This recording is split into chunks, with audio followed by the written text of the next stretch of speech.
अशोक गहलोत गुट, कोई सचिन पायलट गुट नहीं है। ये सब खरगे गुट, राहुल गुट, सोनिया गांधी गुट। क्यों लोगों को भड़का रहे हैं? सब मिलकर चुनाव लड़ेंगे, किसी का उन्हें कोई संदेह नहीं है। और मुझे कहने में संकोच नहीं है, सरकार की अच्छी पॉलिसीज रही, अच्छा वर्क रहा और लोग उसको अप्रिशिएट भी कर रहे हैं। और जनता में अब उन पॉलिसीज को जो हमने लॉन्च की हैं उनको जनता तक हमारे कार्यकर्ता पहुंचाएंगे। अशोक गहलोत गुट, कोई सचिन पायलट गुट नहीं है।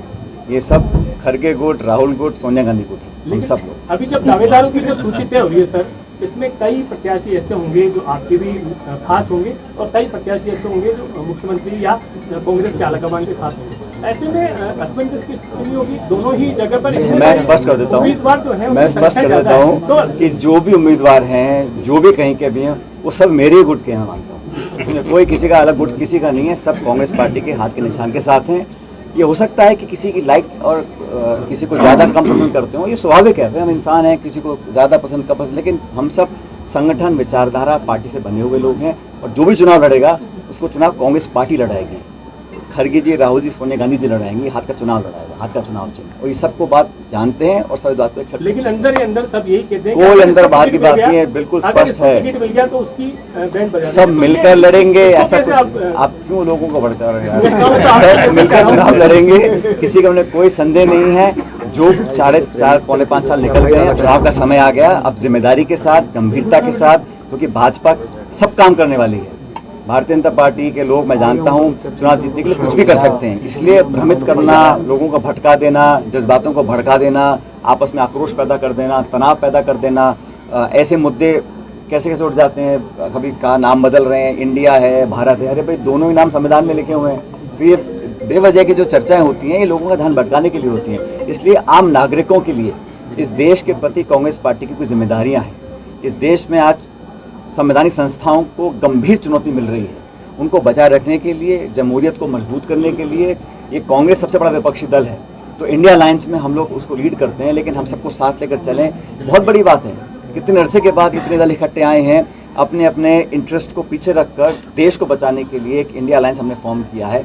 तो जब बाकी लोग कर रहे हैं तो कांग्रेस जन का तो और ज़्यादा दायित्व बन जाता है कि एकजुटता दिखाएं और आपस में मिलकर साथ चलें। हम सब चुनाव लड़कर भाजपा को हराएंगे, तभी तो मैं समझता हूँ हमारा जो इंडिया अलायंस है, हमारी कांग्रेस पार्टी का जो उद्देश्य है, उसको पूरा कर पाएंगे। सर, कांग्रेस की अलायंस इंडिया का है, तो क्या अलायंस के जो घटक हैं वो कह रहे हैं कि सनातन धर्म को भी समाप्त करना है?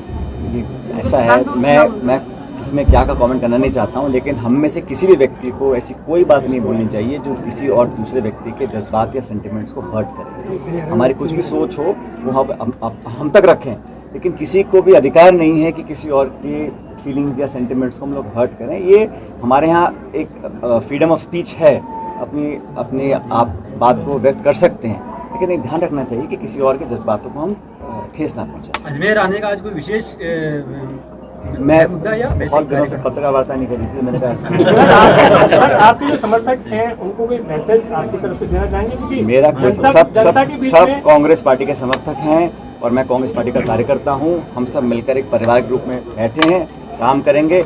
और मैं दावे से दोबारा कह रहा हूं आपको, ताकि आप लोग कंफ्यूज ना हो, कि राजस्थान के अंदर कांग्रेस की सरकार दोबारा बनानी है, सबको साथ लेकर चलना है, तेरा मेरा करने का कोई समय नहीं है। और जो हमारे पत्रकार साथी ये गुटबाजी की बात करते हैं, इसको आप विराम दे दें, क्योंकि सब लोग कांग्रेस पार्टी के गुट के हैं और सोनिया राहुल गुट के हैं। लेकिन पार्टी के लोग कह रहे हैं कि अजमेर में समानांतर कांग्रेस संचालित हो रही है, उसको कैसे समाप्त करेंगे? समानांतर कांग्रेस एक है, चुनाव चिन्ह एक है, ये तो बहुत बड़ा दरिया है, इसमें सब लोग शामिल होंगे। तो संगठन की बैठक शहर अध्यक्ष नहीं बुलाते हैं, कहीं और से उसका कॉल। धर्मेंद्र राठौड़ उसको साफ से पूछा धर्मेंद्र राठौड़ बुलाते हैं बकायदा आरटीडीसी के अंदर। कौन बुलाते हैं? धर्मेंद्र राठौड़ आरटीडीसी चेयरमैन जो है, वो संगठन की बैठक कॉल करते हैं। धर्मेंद्र राठौड़ आरटीडीसी चेयरमैन, हाँ, जिन्होंने आपके लिए भी स्टेटमेंट दिए थे पहले। मैं देखा नहीं कैसे वो बकायदा उनका आरोप है कि वो समानांतर कांग्रेस चला रहे हैं। और नहीं, मुझे लगता है ऐसे कोई कर रहा होगा। अगर कोई कर रहा रहा है तो आपके ये विजय जी तो सुन लो ना, मुझे लगता नहीं ऐसे कोई कर रहा होगा। अगर कोई कर रहा है तो ठीक नहीं कर रहे हैं, हम सबको साथ में। पायलट साहब, आखिरी हालांकि मुझे लगता नहीं ऐसे कोई कर रहा होगा।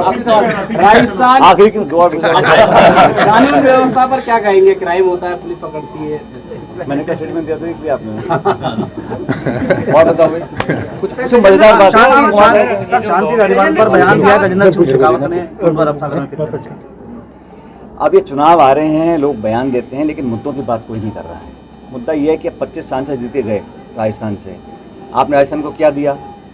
ARCP के प्रोजेक्ट को आपने मान्यता दी, मोदी जी खुद कह गए थे कि इसको हम बनाएंगे नेशनल प्रोजेक्ट। अजमेर में बोल के गए थे, क्या रहा? DPR बन गई, हम लोगों ने पैसा सैंक्शन कर दिया, आप करना नहीं चाह रहे हैं। और एक मंत्री ने तो बोला कि जब सरकार बनेगी तभी करेंगे। मतलब ये जो तरीका है ना काम करने का, ये मनमोहन सिंह प्रधानमंत्री थे, उन्होंने कभी पक्षपात नहीं किया। सरकार किसी पार्टी की स्टेट में हो, लेकिन फेडरल स्ट्रक्चर में इलेक्टेड गवर्नमेंट है, उसको आपको उसका जो शेयर है, रेवेन्यू शेयर, वो देना पड़ेगा। उसका जो डिमांड्स है देनी पड़ेंगी, उसको सहयोग करना पड़ेगा। पहले शेयर 90-10 का होता था, सेंट्रल स्पॉन्सर स्कीम का, स्टेट स्पॉन्सर स्कीम का, उसको हाफ कर दिया। हज़ारों करोड़ राजस्थान सरकार का जो है बकाया, वो दिल्ली दे नहीं रही। हमारे सभी सांसद बच्चे जीत के गए लोकसभा के, उन्होंने क्या योगदान दिया है बताइए? कोई नई पॉलिसी बनाई हो, कोई राजस्थान को विशेष दर्जा प्राप्त हुआ हो, कहीं रेलवे लाइन सैंक्शन की हो, ERCP को सैंक्शन किया हो। और ERCP को लेकर मुझे लगता है भारतीय जनता पार्टी को अपना रुख स्पष्ट करना चाहिए। अब ये बहानेबाजी का समय नहीं है। आप अगर करना चाहते हो तो आप करिए। और हमने तो कहा कि हम जितना मांगे उससे ज़्यादा सहयोग करने को तैयार हैं, लेकिन उनकी नीयत में लगता है ये है कि बस चुनाव निकल जाए, उसके बाद हम निर्णय करें हाँ या ना का। मुख्यमंत्री के कामकाज को किस तरह से लेते हैं? और मैं कह रहा हूँ ना, अगर कामकाज अच्छा है तो अगली बार संभव यही होगा कि ये दो आपके अलग अलग सवाल हैं। हमारे यहाँ सरकार हमेशा एक कलेक्टिव गवर्नमेंट होती है, और इस सरकार हमारी जो काम कर रही है, हमारी पार्टी ने चुनाव लड़ा था, मैनिफेस्टो के आधार पर चुनाव जीते थे, जनता ने वोट दिया हमारे घोषणा पत्र को पढ़कर। उन नीतियों को कार्यान्वयन करने के लिए कैबिनेट और सरकार ने पॉलिसीज बनाई और लोग उसको पसंद कर रहे हैं। और मुझे कहने में संकोच नहीं है, सरकार की अच्छी पॉलिसीज रही, अच्छा वर्क रहा और लोग उसको अप्रिशिएट भी कर रहे हैं। और जनता में अब उन पॉलिसीज़ को, उन जो हमने लॉन्च की हैं, उनको जनता तक हमारे कार्यकर्ता पहुंचाएंगे। सरकार और सरकारी कर्मचारी एक लिमिट तक काम करते हैं ना।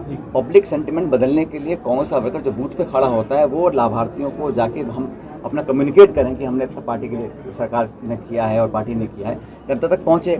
महंगाई अगर हम लोग कम कर रहे हैं, आज प्रियंका जी ने बोला ना मार्केट टाउन में, क्या ज़रूरत पड़ी है स्टेट गवर्नमेंट्स को महंगाई राहत शिविर लगाने की?